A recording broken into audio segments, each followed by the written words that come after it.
Hi everyone, it's Augustus. Wow, that actually sounds pretty cringe coming from me. But anyway, I want to quickly cover what is going to be added in version 1.2 and my advice for pre-farming strategies and what to farm specifically if you are pulling for the upcoming characters.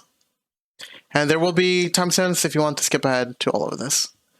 In version 1.2, they're adding 4 new relic sets, which you can see on the screen, which are the 2 new planner sets, which are Rutilin Arena set, which increases the crit rate. When it is equal to or greater than a certain percentage, the wearer's basic and skill attack damage are increased. So this set will most likely be good for characters that enhance their basic attacks or are reliant on skill usage to deal damage. This set may be good for Blade, who enhances his basic attacks when he uses his skill. For the second set, Broken Keel, it increases the wearer's effect resistance, and when the wearer's effect res is greater or equal than a certain percentage, the crit damage of all allies will increase.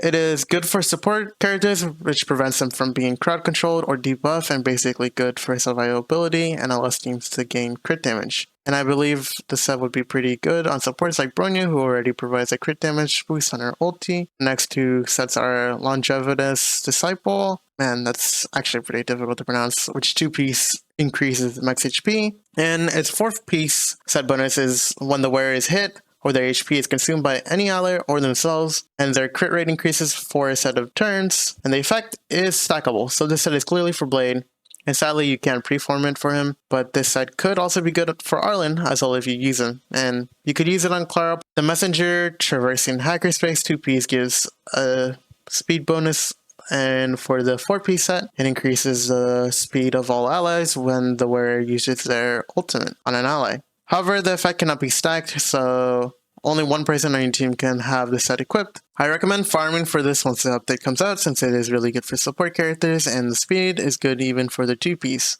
And the 4th-piece is not bad for Bronya, Asta, Tingyun, Bailu, and Natasha. I recommend saving your Stellar Jade and your special passes for the upcoming 5-star characters, Blade and Kafka, and I will go over the materials you will most likely need to farm for them to ascend them fully. My first piece of advice is to farm effectively for both, since the current event Garden of Plenty allows you to farm Calyxes more effectively. Since you get double drops for Blade, you will need to farm the Butt of Destruction. To collect the blades, you will need to level Traces as well as for Ascension, since he is a destruction unit.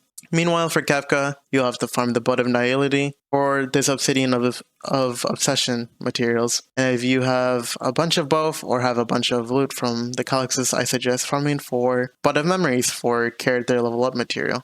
My second piece of advice, even though it should most likely have been the first, is to stop pulling on the limited banner, unless you want Luocha, since Yukong will be a drop in the Forgotten Hall in the next version when they add more to the memory portion of the hall, since Yukong is a very good support to have, as well as their design overall. It's pretty amazing. So I do suggest pre-farming for her as well, which you can probably find online, but I will have her materials list and traces to level up here.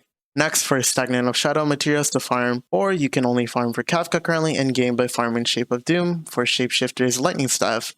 You will need 65 total to get her to level 80, while for Blade, you'll have to wait until the update to farm the new Stagnant of Shadow, Shape of Celestial for Ascendant, Debris, and you will need 65 of these just like every other 5-star. This is my 4th piece of advice, that you should still farm the Echoes of War for this week, even though none of the 5-stars will require the drops, since we are getting a new boss with the new drops that both Kafka and Blade will require. Since you still want to be able to level up Traces for other characters, but save the next week to farm the boss drops for Blade, or you can continue saving for Kafka once the update comes out on July 19th or late July 18th for some people. Next, I suggest doing your daily assignments, since it allows you to easily farm character materials as well as XP materials for them. And this is basically just information you should probably know by now. Since your daily assignments allow you to farm effectively for character ascension materials without necessarily going around and defeating every enemy for these drops. And they are all specific, so take a look at your destruction units, whatever they require from these daily assignments. You can just have them go out, your characters go out on these daily assignments and get you enough rewards for them. For my last 2 pieces of advice, if you want to pre-farm Relics, you can farm the Wind set for Blade as a substitute in the meanwhile, but I rather would use the Trailblaze Power and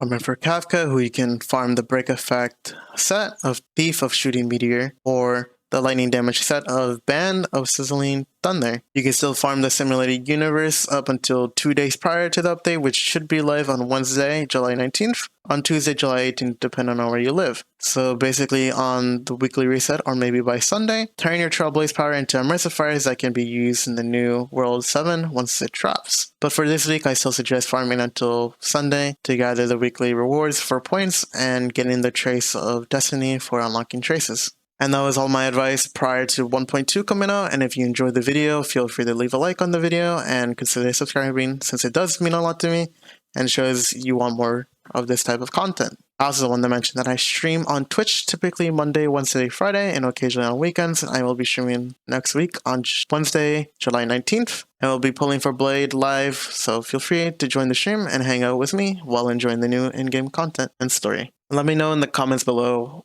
who is your main focus and that you want to pull, or what are you most excited for in version 1.2? This is Augustus, and I'll see you guys in the next video. Bye!